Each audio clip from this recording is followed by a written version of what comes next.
What if the person you could never forget, never actually existed the way you remember them? Before we begin, if you love haunting love stories that stay with you long after the screen fades to black, hit subscribe. Because this story, it's going to linger in your mind, like a song you can't stop replaying. The first time Daniel saw her, it felt less like a meeting, and more like remembering something he had forgotten a long time ago. It was 2:17 a.m. in a quiet diner just off a rain-slick highway, somewhere between nowhere and somewhere important. The neon sign flickered outside like a heartbeat struggling to stay alive. Daniel sat alone, fingers wrapped around a mug of coffee that had long gone cold, staring at nothing in particular. He had been driving for hours, chasing something he couldn't name. And then she walked in. No dramatic entrance, no sudden music shift, just the soft chime of the door, and her. She moved like she didn't belong to time itself. Dark hair, slightly damp from the rain, clinging to her cheeks. Her eyes, they weren't sad, not exactly. But they carried something heavy. Something unfinished. She sat across from him without asking. "You've been here before," she said quietly.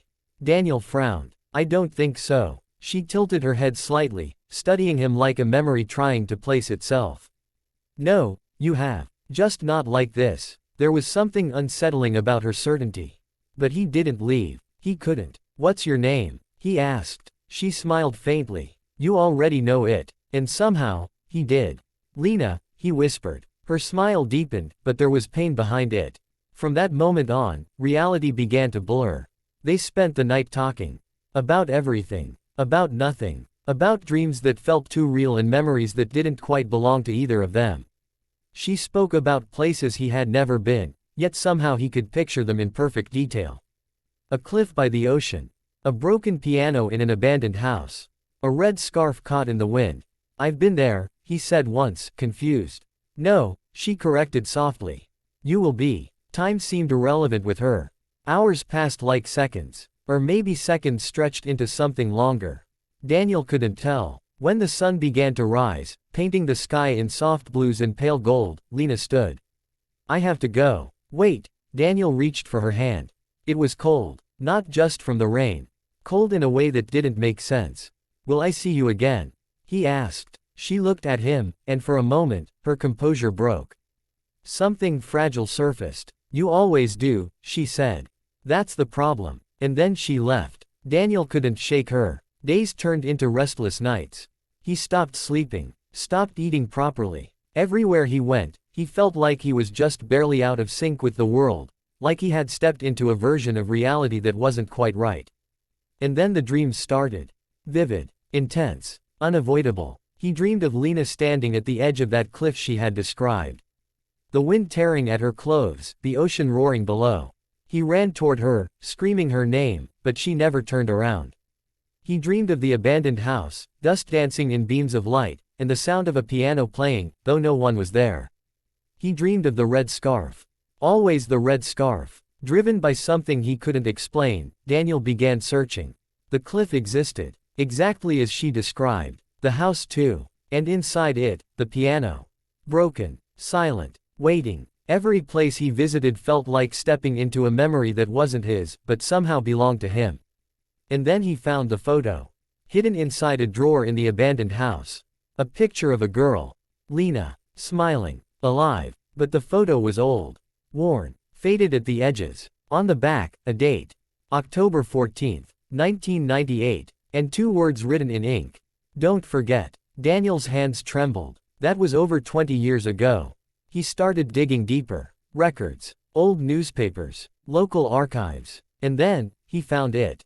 A small article. Barely noticeable. Young woman dies in coastal fall, suspected suicide. Her name, Lena Carter. Date of death, October 14th, 1998. Same as the photo. Same as the note. Same as everything. Daniel felt the world tilt beneath him. That wasn't possible. He had just met her. He had talked to her. He had touched her. That night, she came back.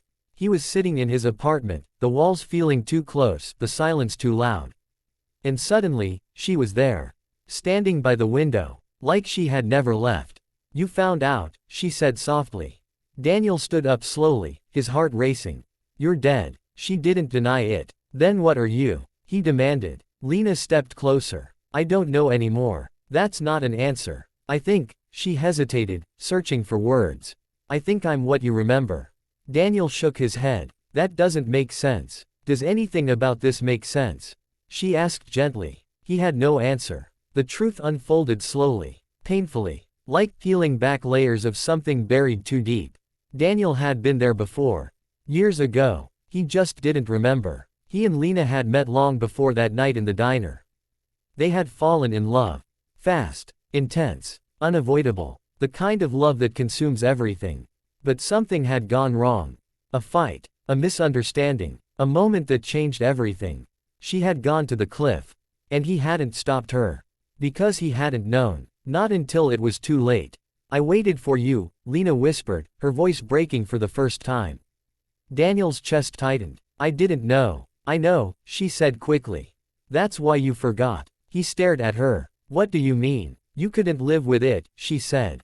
So your mind, let me go. The weight of it hit him like a wave.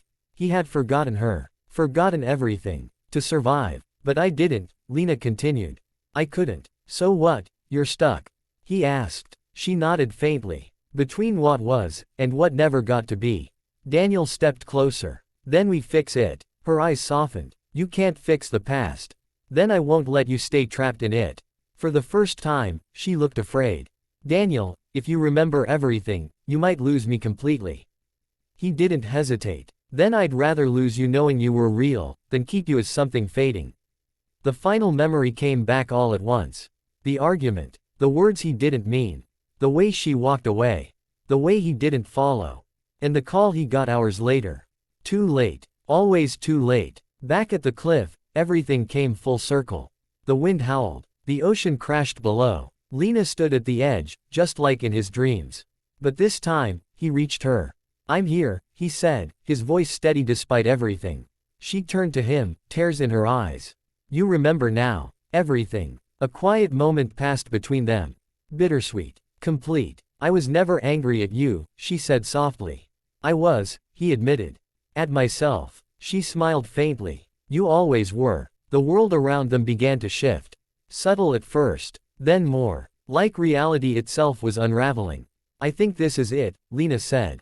Daniel felt it too. The end of something. Or maybe, the beginning. Will I forget you again? He asked. She stepped closer, placing her hand against his cheek. Not this time. And then, she faded. Not dramatically. Not all at once. Just, gently. Like a song ending. Like a memory settling into its final place. Daniel stood alone on the cliff. But something was different. He wasn't empty anymore. He remembered. Everything. And for the first time, it didn't break him. Weeks later, he returned to the abandoned house. The piano was still there. Broken. Silent. But this time, he sat down. And he played. A simple melody. Soft. Haunting. Familiar. Because some people don't disappear. They don't vanish. They don't fade. They become part of you. Woven into your thoughts. Your memories. Your soul.